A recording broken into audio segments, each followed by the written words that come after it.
Yo. Selamat malam para pemirsa, ketemu lagi di Hot Room dengan saya Hotman Paris. Setelah hampir setahun, tim kubunya Roy Suryo selalu mempertanyakan mana ijazah aslinya Jokowi, mana ijazah asli Jokowi. Tiba-tiba Polda Metro Jaya bikin kejutan, mengadakan gelar khusus dan ditunjukkanlah katanya ijazah asli Jokowi, tapi cuma boleh memandang sebentar. Apakah tim Jokowi sudah diambang kemenangan? Dan kenapa timnya Roy Suryo sampai hari ini belum puas, belum yakin bahwa itu adalah asli benaran? Inilah Hot Room. Kasus ijazah Jokowi sudah tapi belum. Belum dapat sudah tapi belum. Sudah tapi belum. Yo. Malam ini kiri kanan saya adalah para pengacara. Kami sebagai pengacara sudah tentu yang diingat pertama kali adalah apakah honor pengacara sudah dibayar atau belum. Tapi ada lagi tugas kami yang paling penting, harus mengingat jangka waktu, apakah bandingnya sudah lewat, kapan kasasi. Jangan sampai terlambat, karena satu hari pun bisa terlambat, bisa kalah. Pak Ahmad. Ya Bang. Kenapa tim kamu masih nggak yakin bahwa itu ijazah asli? Waktu Anda melihat emang bentuk ijazah itu waktu gelar di Polda kayak apa? Ya, mungkin lebih tepatnya ijazah asli Jokowi ditunjukkan sudah, tapi tidak. Maksudnya adalah benar bahwa ijazah tersebut ditunjukkan kepada kami karena itu juga menjadi salah satu tuntutan kami. Terlepas saat itu kubu Jokowi juga keberatan, tapi alhamdulillah karena ada penengah dari Ombudsman yang memberikan rekomendasi demi untuk transparansi, maka sebaiknya ijazah tersebut diperlihatkan. Tapi konteksnya bukan untuk memverifikasi apakah ijazah tersebut asli atau tidak. Waktu you lihat bentuknya kayak apa? Ya, kan saat itu yang kami lihat adalah seperti apa yang beredar, ya ini sebuah ijazah dengan foto lelaki berkacamata berkumis tipis yang sebelumnya dokumen yang sifatnya digital sudah diuji, yang sekarang kita lihat ternyata barangnya dari sisi foto sama. Adapun hal-hal yang lain memang kami tidak bisa melakukan verifikasi lebih lanjut karena cuma diperlihatkan, tidak boleh disentuh, diraba, apalagi dipeluk-peluk. Sehingga kami menyimpulkan memang ini persoalannya hanya untuk mengkonfirmasi bahwa ijazah itu ada dan sudah disita, bukan dalam konteks asli atau tidak. Karena sebelumnya kubu Jokowi mengklaim memperlihatkan ijazahnya di Solo oleh Jokowi yang saat itu dilakukan oleh Budi Aris Setiaji. Kami bingung ini sebenarnya ijazah ada atau tidak, itu yang pertama. Kedua, ijazah ini posisinya di mana? Apakah di rumah saudara Joko Widodo atau benar-benar sudah disita oleh penyidik? Dan penyidik menyatakan sudah disita 25 Juli dan akhirnya kemarin ditunjukkan. Jadi apa yang kamu lihat? Yang saya lihat adalah ijazah dengan tulisan Joko Widodo, ada tulisan UGM-nya, ada foto tadi yang saya sebutkan. Sudah berumur berapa tahun? Saya belum bisa melihat apakah umurnya seperti itu. Menurut kalau pandangan saya ijazah itu masih terlihat baru, terutama khususnya di foto. Untuk foto ukuran tahun 85 sampai hari ini saya kira itu terlalu kontras ya untuk foto. Kamu terlalu baru begitu. Nah, itu pula yang kemudian menjadi salah satu pertimbangan Roy Suryo belum akan mengakui itu asli sebelum ada lembaga independen yang memeriksa dokumen itu, diuji bersama dan tim kami dilibatkan dalam proses pengujiannya.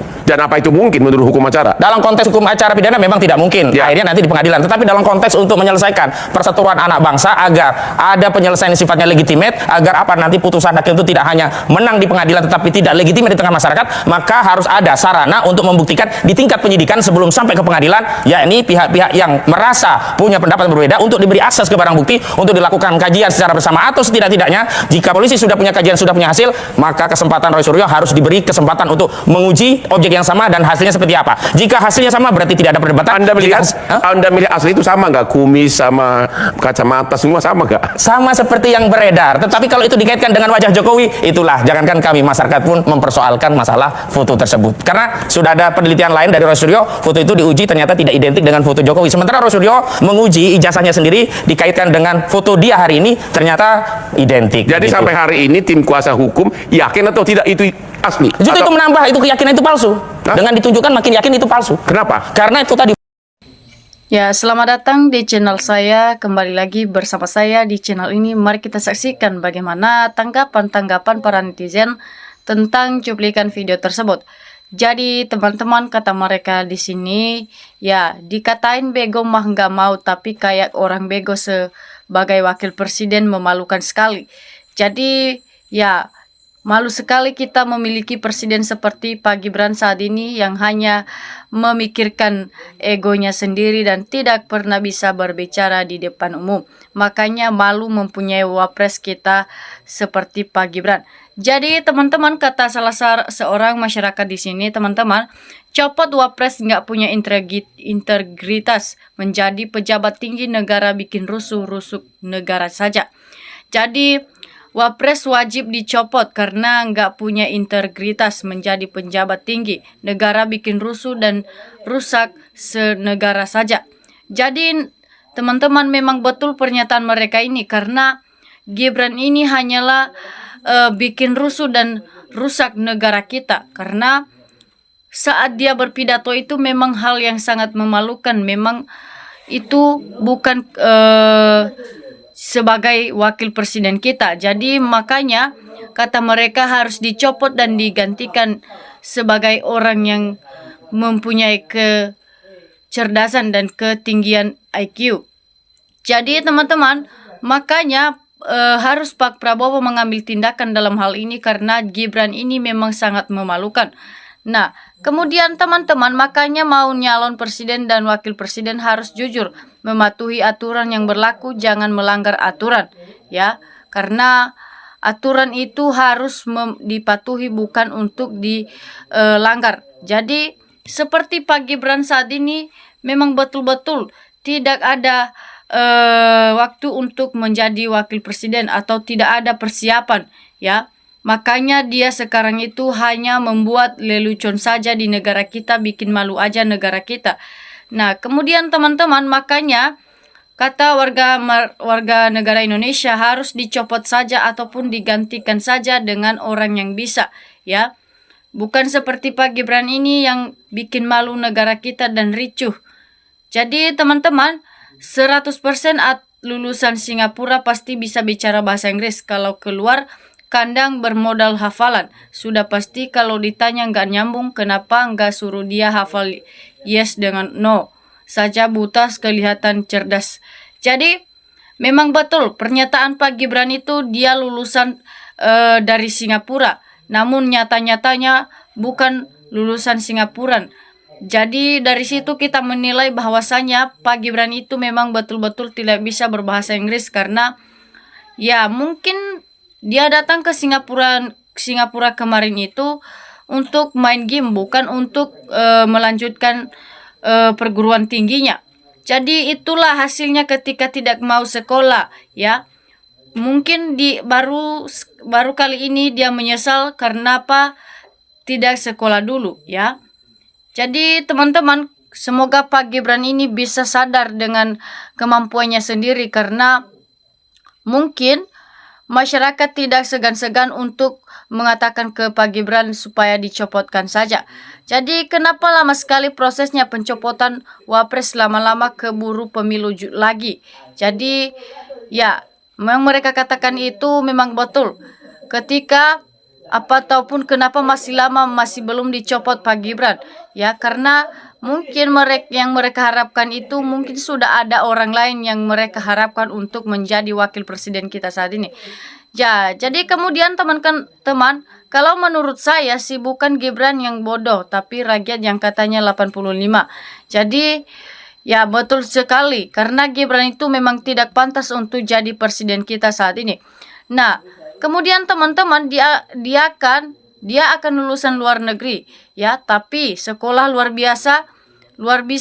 Mungkin ini Wapres memalukan, mundur aja Pak Gibran, ya. Kemudian teman-teman, kalau termul nyanjuk Gibran presiden hebat, nggak malu. Ternyata Gibran kosong otak dan tidak mempunyai akal budi.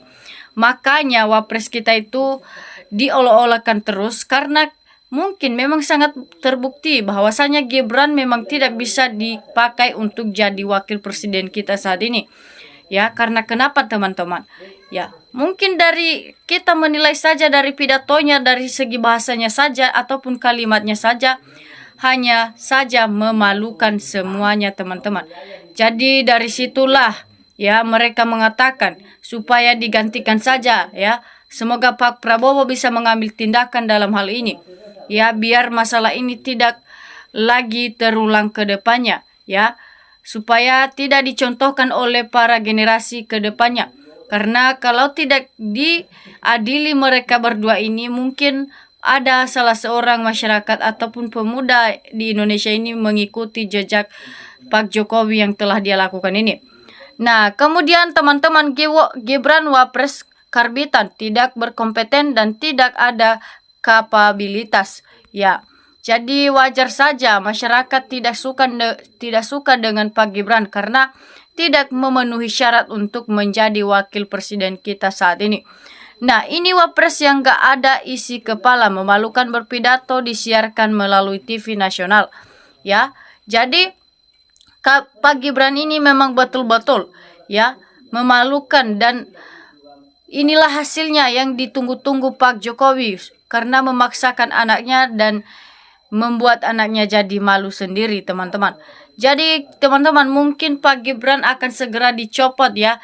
Mungkin karena kelakuannya ini memang betul-betul tidak adil dan tidak memiliki akhlak yang baik dan bermoral, maka harus digantikan saja. Semoga Pak Prabowo bisa mengambil tindakan dalam hal ini, karena hal ini memang betul-betul kita tidak suka ataupun tidak sesuai dengan yang kita harapkan menjadi wapres kita saat ini.